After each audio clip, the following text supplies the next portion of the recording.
Olá, alunos do curso de Licenciatura em Química EAD. Sejam muito bem-vindos a mais uma videoaula da disciplina de Química Aplicada. Na videoaula de hoje, nós continuaremos o capítulo Siderurgia, falando um pouquinho mais sobre a produção de ferro e aço. Isso porque, na última aula, nós vimos toda a cronologia do uso do ferro pelo ser humano. E vimos também que o processamento siderúrgico teve um ápice a partir do advento da máquina a vapor. E que esse segundo ápice ocorreu justamente com o início da produção empregando alto forno. No alto forno, nós vimos, basicamente, que a carga entra pela parte superior do alto forno, sendo essa carga composta basicamente por minério de ferro. E esse minério pode ser a magnetita, hematita, limonita, siderita e pirita. Algumas com uma maior ou menor carga, proporção de ferro, teor de ferro, sendo que algumas dessas espécies o teor de ferro é tão baixo que é até desprezível. Além do minério de ferro, é também introduzido o coque, que é o combustível para a queima desse minério, para a redução desse minério, e o fundente, que geralmente é empregado aí calcário, carbonato de cálcio, para diminuir a temperatura de fusão do meu sistema. Na parte inferior, nós temos a introdução de ar quente, que é também um combustível para a reação, e a saída do ferro gusa, que foi onde nós focamos basicamente a aula passada. Temos também a saída da escória, que é todo o resíduo gerado na minha produção. Também falamos um pouquinho na aula passada sobre as regiões de redução no meu alto forno, iniciando pela parte superior, onde nós temos a zona de redução indireta, onde a temperatura é em torno de 500 graus Celsius, onde a hematita reage com o carbono para formar a magnetita e o CO2. A zona intermediária do meu alto forno, eu tenho a zona de redução direta em torno de 1000 graus Celsius. E aí nós temos a reação do meu produto, da magnetita, com o carbono para formar o ferro sólido e o CO, monóxido de carbono. Por fim, na zona de fusão e combustão, na parte inferior do alto forno, nós temos a transformação do ferro sólido em ferro líquido, que é o ferro gusa, isso em torno de 1530 graus Celsius, e a combustão do carbono com o oxigênio para formar o CO. Na aula de hoje, nós continuaremos esse módulo falando sobre a redução do minério usando outros processos além do alto forno. Isso porque, apesar da redução do minério via alto forno ser o principal processo de produção do ferro, muitas vezes esse tipo de instalação é inviável, pois requer grandes áreas e enormes investimentos. Alternativamente, surgiram chamados processos diretos para produzir ferro gusa e o ferro esponja. Porém, esses processos correspondem apenas a uma pequena parcela da produção de ferro e aço. A seguir, apresentaremos então os principais processos não convencionais para a redução de minério de ferro. O primeiro deles é empregando o chamado forno elétrico, ou seja, o processo de redução em forno elétrico. Normalmente empregada em países que dispõem de energia elétrica barata e ou com coque caro ou inexistente. As unidades operacionais desse tipo de processo são pequenas e possuem uma produção da ordem de 100 a 200 toneladas ao dia. Nesse processo, não há consumo de coque, como combustível. Por isso que ele é ideal para países ou locais onde o coque é caro ou inexistente. Mas sim ocorre o consumo de uma fonte de carbono que deve ser empregada como agente redutor. Além da redução no consumo do coque, outra vantagem deste processo é que não há necessidade de injeção de ar no sistema, uma vez que não há combustão. Porém, uma desvantagem é o alto consumo de energia elétrica, que gira em torno de 2.000 kW por tonelada de ferro produzido. Aqui ao lado nós temos um fluxograma,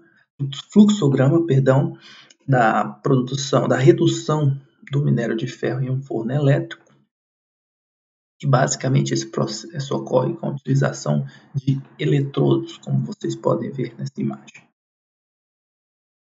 As reações químicas envolvidas no processo de redução usando o forno elétrico são as mesmas observadas no processo de um alto forno, excetuando-se a reação de combustão com coque. Ou seja, nós temos aí a reação de redução da hematita com a minha fonte de carbono para formar magnetita e liberar CO2 gasoso, equação 4.5. A reação de redução da minha magnetita com o carbono, com a fonte de carbono para formar o ferro sólido, liberar CO. E a reação 4.7 de transformação do ferro sólido em ferro líquido. Um outro processo empregado é o chamado processo de Widberg-Söderfors. Foi desenvolvido em 1918 na cidade de Söderfors, na Suécia, por Martin Widberg.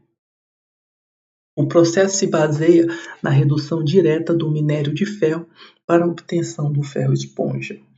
Portanto, as temperaturas envolvidas no processo são da ordem de 1.000 graus Celsius e são bem menores que as temperaturas máximas atingidas no alto forno, que são da ordem de 1.800 graus Celsius.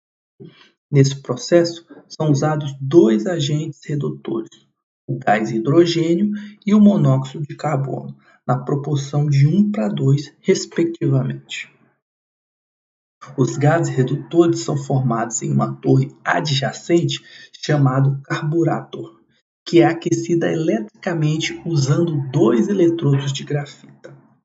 O carburato é alimentado por coque com alto teor de enxofre e, portanto, apresenta baixa qualidade, que reage com o vapor de água a 1.100 graus Celsius para produzir os gases redutores, conforme a reação a seguir, onde temos que o carbono reage com o vapor de água a 1.100 graus Celsius para formar o gás hidrogênio e o CO2.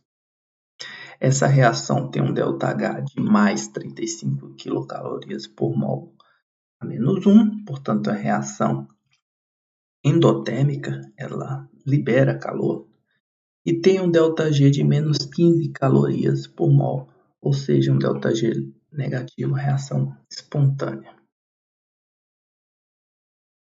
Os gases redutores produzidos são conduzidos a uma coluna de dolomita queimada para retirada do enxofre que pode estar contido no coque. Esse enxofre reage então com o gás hidrogênio formado pela reação anterior, apresentada na equação 4.21, formando o ácido sulfídrico H2S, que reage com o cálcio da dolomita, formando o sulfeto de cálcio.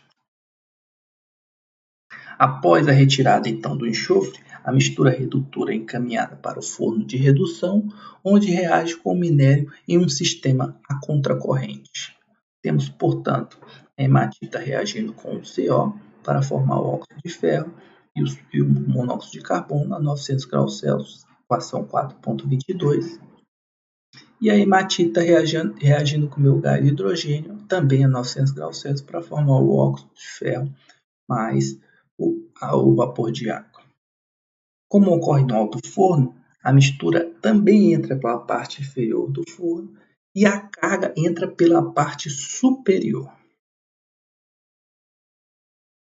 Já na parte inferior do forno, a redução ocorre conforme as reações químicas ilustradas a seguir, onde nós temos esse óxido de ferro reagindo com o monóxido de carbono a 1000 graus Celsius para formar o ferro sólido e liberar o CO2 gasoso. E o óxido de ferro reagindo com o meu gás hidrogênio também a 1000 graus Celsius, formando ferro sólido e liberando vapor de água, equação 4.25. Neste tipo de processo, as unidades operacionais têm capacidade média de 300 toneladas ao dia. Um terceiro processo que apresentaremos aqui é o processo HYL, ou hojalata e lâmina. O processo HYL foi desenvolvido na cidade de Monterrey, que se localiza no México, no ano de 1953, pela companhia Hojalata e Laminata. De forma semelhante ao processo anterior, ele também usa uma mistura composta por gás, hidrogênio e monóxido de carbono, porém com uma proporção maior, de 5 na proporção de gás e hidrogênio para monóxido de carbono, é quase igual a 5. É viável principalmente para países que possuem grande disponibilidade de metano barato, bem como minério de ferro. A mistura redutora é produzida pela reação do metano com o meu vapor de água, usando o níquel como catalisador para produzir então o meu monóxido de carbono e o gás hidrogênio, que são a minha mistura redutora. O processo de redução ocorre em fornos de tipo de retorta, de forma intermitente, para gerar ferro esponja com unidades operacionais de 500 toneladas ao dia de capacidade. Como vantagens, nós temos a dispensa do uso do coque, assim como no processo anterior, mas como desvantagem nós temos que o processo é intermitente, ou seja, ele ocorre em bateladas, não é um processo contínuo. O quarto processo que nós vamos apresentar aqui é o processo ferro-hidrogênio. No processo ferro-hidrogênio, somente o gás hidrogênio é usado como agente redutor do minério de ferro. Ele utiliza um sistema de leito fluidizado, como esse apresentado aqui na imagem, por meio do qual o minério em pó é mantido em suspensão por uma corrente ascendente de ar, como vocês podem verificar aqui na imagem. Consequentemente, o minério é beneficiado até a obtenção de um pó bem fino. O gás hidrogênio é produzido pela reação do metano com o vapor de água, semelhante à equação anterior, né? Semelhante não, idêntica à equação 4.26, onde nós temos o metano reagindo com a água para formar o monóxido de carbono e o gás hidrogênio, empregando aqui o níquel como catalisador. Porém, o CO formado na reação anterior é separado pela passagem do produto gasoso através de uma mistura composta por monoetanolamida, seguida pela passagem por uma solução de acetato de cobre e amônio a 50 atm de pressão. O gás hidrogênio puro é então inserido no forno de redução, promovendo as seguintes reações, onde nós temos a hematita reagindo com o meu gás hidrogênio a 600 graus Celsius e 30 atm para formar a magnetita e o vapor de água. Essa magnetita reage também com o meu hidrogênio na mesma temperatura de 600 graus Celsius e 30 atm de pressão para formar o meu ferro sólido e liberar vapor de água. As unidades de produção desse processo costumam ser bem pequenas e caras, com a capacidade da ordem de 10 toneladas ao dia. E a produção do aço, como é que ocorre? O aço, por sinal, é uma solução sólida intersticial de carbono no ferro, com teor de carbono variando de 0,02 a 2%. Portanto, as propriedades do aço e, consequentemente, suas aplicações são altamente dependentes do teor de carbono que ele apresenta. Aços com teores de carbono abaixo de 0,2% são chamados de aços doces. E muitas vezes o aço é referido como uma liga ferro-carbono, contendo como impurezas o enxofre e o fósforo, com teores abaixo de 0,05%. Os elementos de liga também podem alterar de forma muito significativa as propriedades do aço, além do carbono. O aço isento de elementos de liga, adicionado de forma intencional, é chamado, portanto, de aço ao carbono ou aço carbono. Já o aço que contém elementos adicionados de forma intencional, tais como níquel, cromo, molibdênio, entre outros, são conhecidos como aço-liga. Os aços de carbono são muito mais baratos e fáceis de produzir do que o aço-liga. A tabela 4.1 apresenta a faixa típica de composição em peso tanto do ferro gusa como do aço doce, onde nós podemos observar que nós temos em proporções variando aí os elementos carbono, silício, manganês, enxofre e fósforo, tanto no meu ferro gusa como no meu aço doce. A produção então do aço ocorre a partir do ferro gusa, como nós vimos na aula passada, e essa produção ocorre pela redução de diversos elementos. A redução desses elementos se faz necessária para melhorar as propriedades do ferro gusa, já que eles podem formar compostos intermetálicos com o ferro, comprometendo a sua aplicação. O enxofre, por exemplo, causa a chamada fragilidade a quente, devido à formação de sulfeto de ferro. Se funde nas etapas de conformação mecânica, tal como o forjamento, segregando e causando rupturas no meu material. Já o fósforo causa a chamada fragilidade a frio, devido à formação do fosfeto de ferro, que possui elevada dureza. O carbono pode formar um carbeto com o ferro que recebe o nome de cementita Fe3C, Fe3, carboneto de ferro 3, que também possui dureza muito elevada e causa fragilidade no material. Esses elementos são oxidados pela passagem de oxigênio puro ou do ar através do ferro gusa fundido, ou seja, o Fe no estado líquido, em temperatura da ordem de 1.600 graus Celsius. Então, basicamente, nós temos a produção do aço a partir do ferro gusa, que é o ferro fundido, pela passagem de oxigênio que oxida alguns elementos aí que prejudicam o meu ferro para transformar ele num material mais nobre, que é o aço. Essas reações de oxidação são exotérmicas, ou seja, tem um ΔH menor do que zero, e permitem a manutenção da temperatura sem a necessidade de uma combustão paralela. Normalmente, a oxidação do ferro gusa é conduzida pela insuflação de ar em fornos chamados de conversores Bessemer, como esse aqui da imagem. Esses fornos têm capacidade de 50 toneladas de aço e podem ser ácidos ou básicos, dependendo basicamente do tipo de escória gerada e do tipo de material refratário. Como vocês podem ver aqui nesse corte transversal, as paredes internas do conversor são formadas por um material refratário que, como nós veremos no slide seguinte, pode ter características ácidas ou básicas. Os conversores ácidos são empregados para a redução do ferro gusa contendo teores extremamente baixos de fósforo.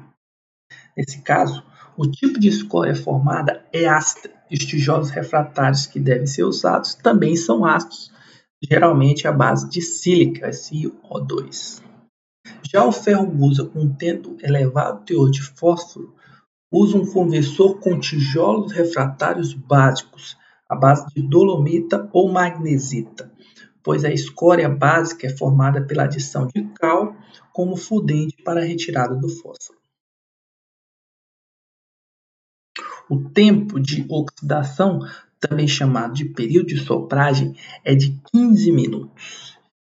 O sopro de ar no lugar de oxigênio puro pode levar a elevados valores de nitrogênio no aço, podendo formar nitretos que prejudicam o desempenho do produto final. A quantidade de sucata que pode ser empregada nesse processo é de apenas 10% da carga final.